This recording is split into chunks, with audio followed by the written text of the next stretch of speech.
Hi and welcome back to Cut the Craggle. Today we have a midweek bonus video for you as we now have our first look at these pretty cool box art images from the upcoming summer LEGO Star Wars sets thanks to Dutch online store Sinkel. First up we have a couple of battle packs with the First Order Transport Speeder Battle Pack and the Bounty Hunter Speeder Bike Battle Pack. Battle packs are usually small sets that traditionally consist of a small build and an assortment of generic minifigures. They're often advertised for building your army, and I always think of them as like minifigure booster packs. And that's exactly what we get with the First Order Transport Speeder Battle Pack. It comes with 2 First Order Stormtroopers, a Flame Trooper, and a First Order Officer, as well as a small speeder build. Not much else to be said about the set. The figures are all pretty nice, and the speeder is simple and generic, but alright enough. It's a nice little set for your money. The Bounty Hunter Speeder Bike Battle Pack I'm a lot more interested in. Not because of the blue speeder bike build, although that is considerably more enticing than the Transport Speeder. The main attraction here are the 4 minifigures of some fan favourite bounty hunters. Bosch and IG-88 were previously only available with the UCS Super Star Destroyer, so it's great to see them here in a much more affordable set. The Bosch figure has been improved from the previous version with a more accurate, paler yellow, leg printing and a new, more accurate headpiece.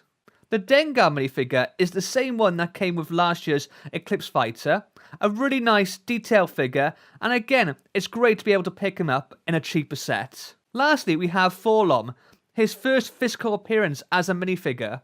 He looks fantastic, with intricate printing on his gunmetal arms and legs, and he has a really nice sculpted headpiece in silver. Next up is the Jakku Quadjumper. I can't begin to figure out what made them decide to make a set out of this ship. It's on screen for like all of 5 seconds maybe? It's the ship that Rey and Finn are running to when it gets destroyed by TIE fighters and then they take the Millennium Falcon instead. I think this is quite an ugly set. The ship does absolutely nothing for me and I don't like the choice in colours. It comes with 5 minifigures. We've got Rey, Finn, a First Order Stormtrooper, Uncast Thug and a little BB-8. None of them are new or exclusive to this set. I'll be giving this one a miss. Then we have the Rathtars Escape.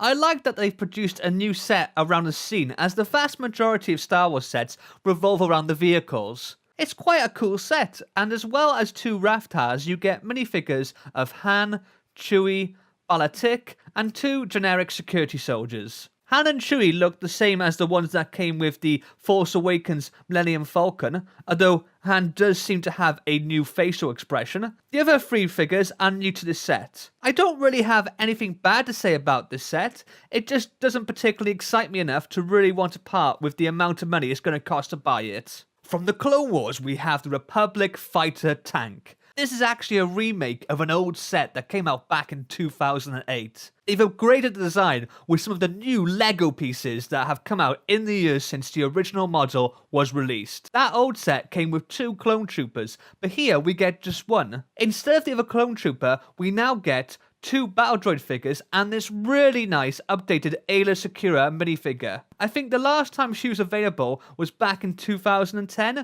so it's really nice that we're getting another chance to pick up this fan favourite character. We're getting a second remake of an old set with the Darth Vader transformation. The original came out back in 2005 and was a much smaller and more basic set. This one looks to be a significant upgrade, coming not only with improved Darth Vader and char-grilled Anakin Skywalker minifigures, but Emperor Palpatine as well.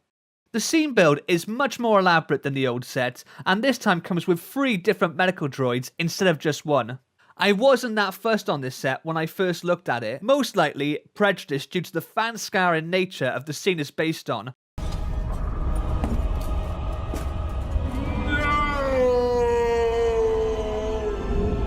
But it is starting to grow on me. If nothing else, I'm tempted to pick this one up just to get the burnt toast Anakin so I can make my own high ground scene. It's over, Anakin! I have the high ground! I hate you! There are two fairly big ship build sets coming with the Tracker 1 and the Arrowhead. I'm not a big fan of Tracker 1. For me, the most interesting thing about it is that it lands with the ship facing straight up. The Arrowhead is quite a nice looking vehicle. This set is based on the LEGO Star Wars cartoon series, the Freemaker Adventures. I've not watched that show, so it's difficult for me to say how accurately this build represents the ship from the show, but it's definitely an interesting looking build. Lastly, we have two new buildable figures, the Stormtrooper Commander and Scout Trooper with speeder bike. The Commander figure is based on the classic Imperial Stormtrooper, but it does reuse some parts that were first introduced with the Death Trooper. The Scout Trooper is my favourite of the two new figures. It's the first buildable figure to come with a vehicle and it looks fantastic. I know this is going to be pricier than the usual figures in this range, but I honestly don't care. I can't wait to get my hands on one. When I first saw these sets, I'll admit I wasn't overly thrilled. Really, the only ones I was interested in was the Scout Trooper and the Bounty Hunter Battle Pack, but the Darth Vader transformation has grown on me a lot. I'd love to know what you think, what sets you're looking forward to the most, and we'll be picking up first, so drop me a comment below. If you haven't already, please remember to subscribe, and I will see you next time. Laters!